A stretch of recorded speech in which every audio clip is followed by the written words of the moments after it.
When you quote the Bible, you take a very literal sense of what the teachings of the Bible are. And for the past 500 years, we've taken it more as parables and stories that it shouldn't be taken literally, but for the actual meanings behind it. And then my question is there anything like a movement in that in Islam where instead of taking a literal sense, it's just taking the morals behind what the Quran has to say? The brother asked the question that I have quoted the Bible and I take everything literally, but since the past few hundred years, there are parables. There are even parables in the Quran. There are parables in the Quran. But if the Quran says something literally, many a times you can understand that one word may have various meanings. If a word has got 5-6 meanings, either all the 5-6 meanings are correct or maybe you have to take one meaning only. But that does not mean the Quran says something else and you take the opposite meaning. There are parables in the Quran also, many parables in the Quran. But that doesn't mean it literally goes against the Quran. So what the Quran says and the Bible says, if the original Injil, the revelation which was given to Jesus Christ, peace be upon him, it was sent as a guidance. So what is mentioned, you have to follow it. Yes, there may be certain times that there may be other meanings which may also be right. But that does not mean what is the normal meaning that should not be taken. Yes, brother. Like, for example, you were quoting Leviticus about the clothing in Christianity.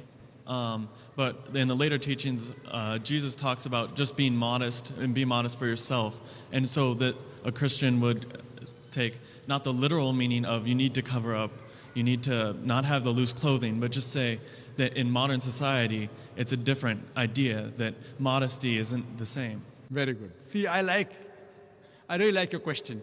If you ask me a question, and I will clarify you, I'll try my level best. The brother has given an example that when I talk about Leviticus, I didn't quote Leviticus, I quoted Deuteronomy chapter number 22, verse number 5, etc., which talks about modesty, 1 Timothy chapter number 2, verse number 9, even 1 Corinthians chapter number 11, verse 5 to 7, modesty. What now brothers trying to tell me that what Jesus Christ, peace be upon him, told that you have to be modest. But what he meant was not literally about the clothes, but just modest in society. That is your understanding of the Bible. Let's see what Jesus Christ, peace be upon him, said. Jesus Christ, peace be upon him, said in the Gospel of Matthew, chapter number 5, verse number 17 to 20, think not that I have come to destroy the law of the prophets. I have come not to destroy, but to fulfill. Until the heaven and the earth pass away, not one jot or tittle shall pass away from the law until all be fulfilled. And whosoever shall break one of the least commandments and teach men to do so shall be called least in the kingdom of heaven. And whosoever shall keep the commandments and teach the same shall be called great in the kingdom of heaven. Unless your righteousness exceeds the righteousness of the scribes and the Pharisees, in no way shall you enter the kingdom of heaven. This is a verbatim quotation from King James Version. I'm speaking from my head. It's a verbatim quotation from King James Version, Gospel of Matthew, chapter number 5, verse number 17 to 20. So Jesus Christ says that even if you break one jot or tittle from the law, from the Old Testament, you shall not enter the kingdom of heaven. So when the Old Testament says, the woman shall not wear clothes that which pertain to a man, and a man shall not wear clothes that which pertain to woman. Now tell me, Brother Zakir, that's the literal sense. Now the society is changing. So Jesus Christ said, peace be upon him, if you break one law, jot or tittle, you shall not enter Jannah.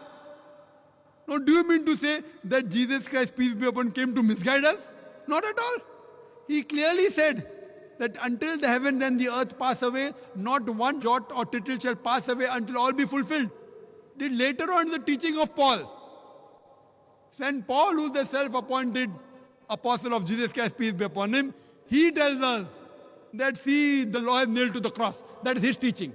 It's not the teaching of Jesus Christ, peace be upon him. Who do you believe? In Jesus Christ, peace be upon him, or St. Paul?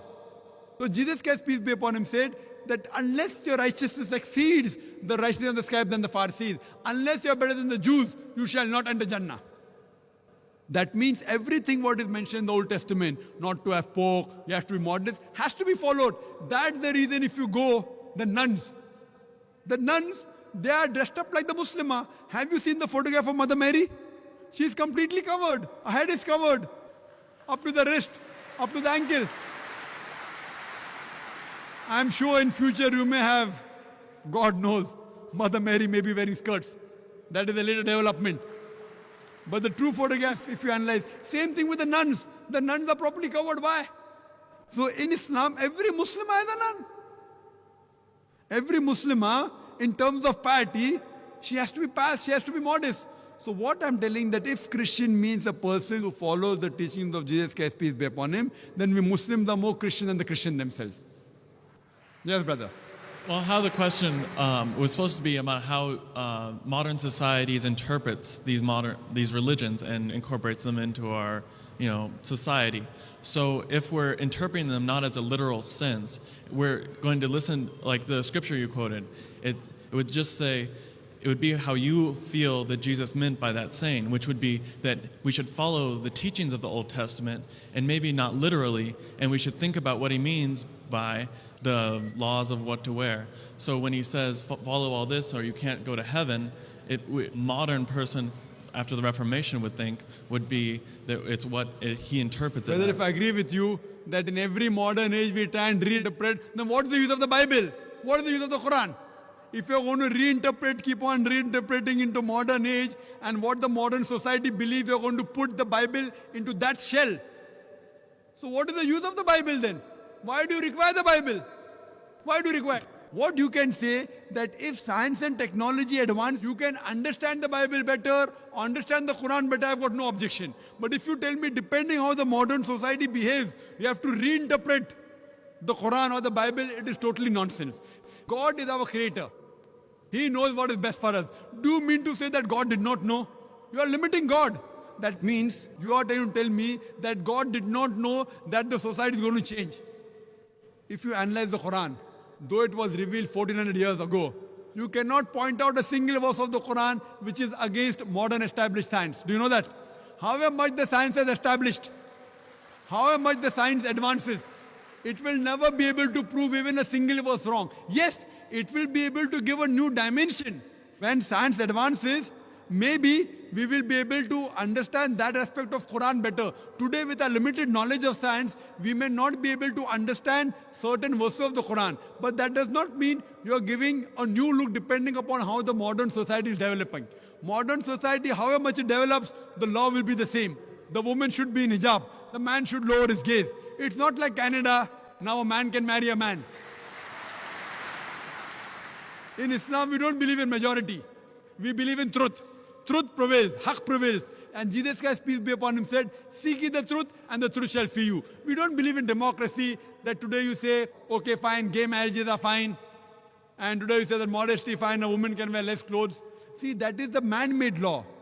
The person who has created us is Almighty God. He knows what is good and what is bad for us. Therefore, religion means a way of life. So we follow the guidance given by a creator, then only we'll be on the true path. Hope that answers the question.